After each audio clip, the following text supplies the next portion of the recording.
I think your life is going in the right direction when several of the things on your bio no longer apply, and you're like, I have so much less to do in my life, it's nice. But I want to really quickly say how proud I am of our slam team. This is the second year Southern Utah sent a team to the National Poetry Slam.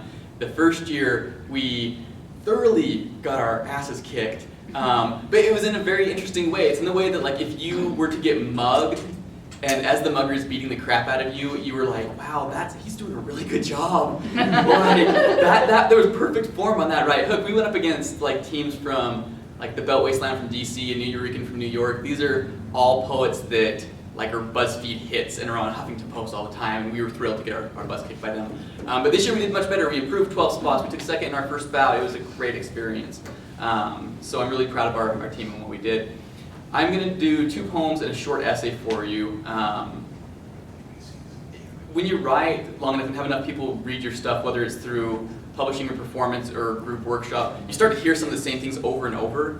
And one of the positive comments that I heard on my prose, more than the others, was that my prose was so poetic. There was such a sense of poetry to my prose. And the negative critique I got most often on my poetry is that it's so prosy. And so, like, I don't know what to do with that, but I just take it. So I write one form of writing. I write prose, and sometimes I use line breaks in a jam, I guess, is the story there. So I'm going to, I'll go poem, essay, poem. This is the poem my wife requested. So if you've heard this before, because I think I've done it every time I'm here, I apologize, but I love her, so I'm doing this. 1. My mother joined the Mormon church when she was 23. I don't know how many nights she lost in worry over what her Presbyterian parents might think, rehearsing the apologies and explanations she might deliver over the last morning coffee they would ever share. But I know she was willing to lose them if that's what it took to follow what she believed. Because she believed. She believed in temples as houses of power and sealing, binding families together like braiding rope, over, under, ordinance, covenant, each cross, tuck, and pull, making the individual more a part of the whole. She believed that in heaven there are many mansions, and she wanted her husband and children with her under the same roof. So the other day in the car, when she said she had noticed I was no longer wearing my garments, that the ring of white undershirt woven and worn to symbolize my promises to God and church no longer popped out the neck of whatever else I was wearing, I could hear the hurt in her voice. And the stumbling pause between syllables rings heavier in my head than the sound of the covenants I walked away from breaking, falling to my feet with the weight of the rope that bound us. Failure. That's what she said she felt like. And for a woman who dedicated most of her life to teaching school, I can see the logic. 2 out of 4 children in her eternal unit have walked away. Her 2 boys have chosen to stray, and 2 is 1/2 of 4, and 1/2 is 50%, and 50% has always been failing. 2. My mother, you are not a failure. Can't you see that it was you who taught me to follow my convictions? And I know they haven't led me where you'd hope they would. I know they've got me outside the temple walls, a lifetime away from celestial vows, more than not with you, you believe, kept from you.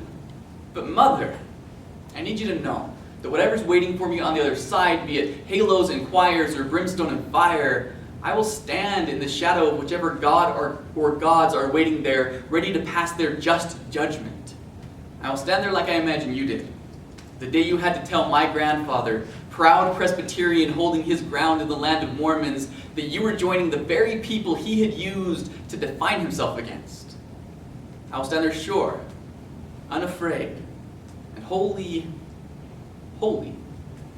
Mother, this is what I believe, in the face of wind's thrashing judgment with heaven's breath, and I will stand by that, by you, regardless.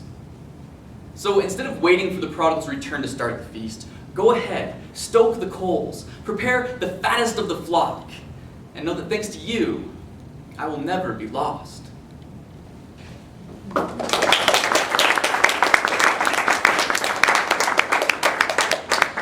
Now I'm going to go all hipster on you and read off my cell phone. because I'm cool, I guess. Do we have any musicians in here? Perfect. Okay, this is a piece I wrote about, I have a lot of friends that are musicians and play, just gigs at local restaurants and bars and things like that. And so I wrote this kind of about them.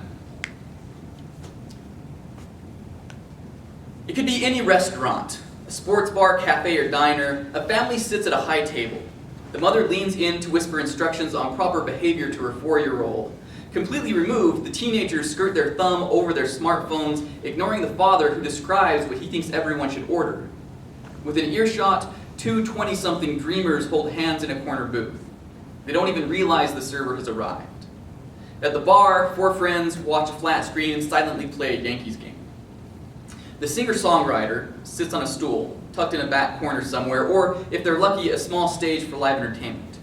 There's no smoke, no light shows, lasers, or dancers, and chances are that not a single person, save the wide-eyed friend or significant other sipping water at a table for one, has come for the colors this local musician will let fly from their throat. Their sound will be unique and heartfelt. This may not be the biggest show they've ever played, but for them, every chance to share their art is something to cherish. Somehow, the chatter of conversation adds to the atmosphere, enhances the musical experience rather than detracting from it. What is distracting is the inconsistent applause of the diners. After each song, the families, friends, and lovers will allow an awkward pause to fill the room. A handful of them will almost clap. Sometimes they will follow through on the impulse, and, like children anxious for acceptance, others will join in until the room is filled with a hearty and well-earned round of applause. Other times, the hands start the motion, but quickly giving into self-consciousness, stop before much sound has been produced.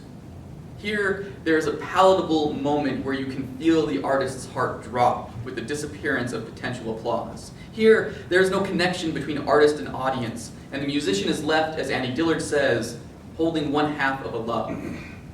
The feeling will show in their face, but if they're good, it won't show in their music.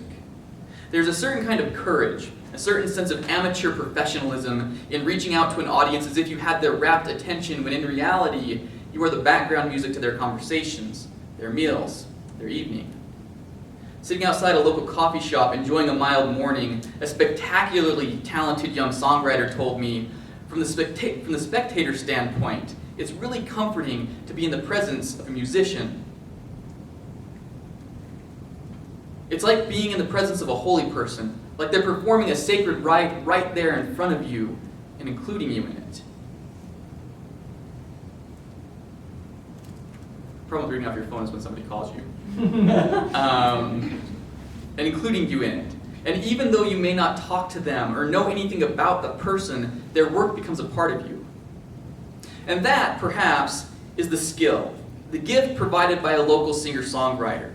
As they bounce from gig to gig at restaurants and diners where they know the audience has come for the food and each other's company as opposed to their art, they do more than accept their role. They step into it. They make sure that if they are only the background music to conversations about mortgage rates or the NBA draft, they are going to make that music beautiful. One group after another, the diners will leave, conversations carrying out the door, and if the musician was successful. Whether the audience realizes it or not, the conversations that evening will have gone smoother, offered more fulfillment, because of the auditory enhancement provided by a beautiful, professional, amateur musician. There's that. So this poem I actually did at Nationals, and I was really confident going into our bout that, if it got called up to do that, I would do fine.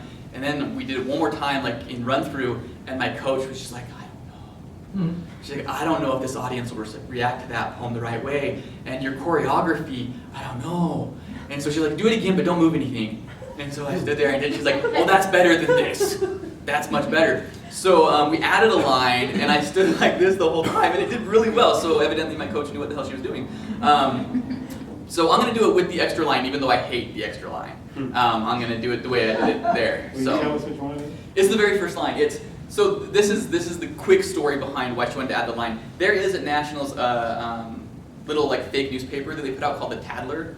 And it's just like little funny things about the week that have gone on. And they put out one at the beginning that's all about last year. And one of the things said, it was so refreshing last year to hear so many white guys talk about the struggles of race.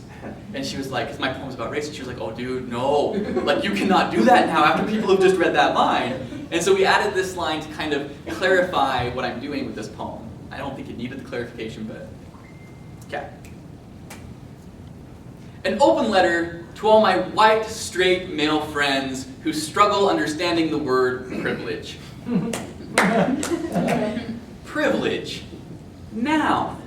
A special right, advantage, or immunity granted or available only to a particular person or group of people. As in, the last time I spoke at Utah State University, I had the privilege of not worrying that someone might attack me with assault rifles, handguns, and a collection of pipe bombs which they happen to have at their disposal.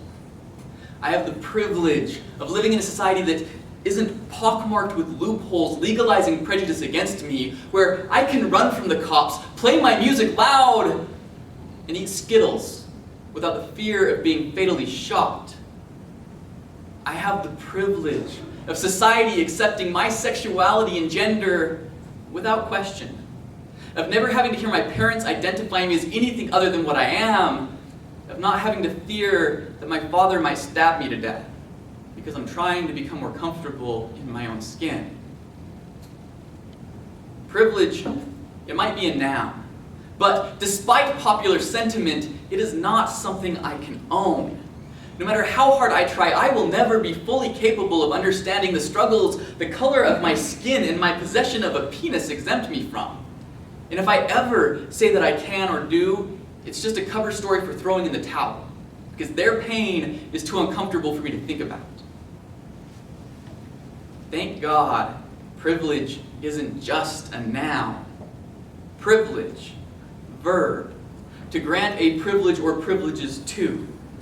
Because I live in a world where, however unjustly, my voice is often heard above the cries of others. May God grant me the intelligence to turn my privileges into actions.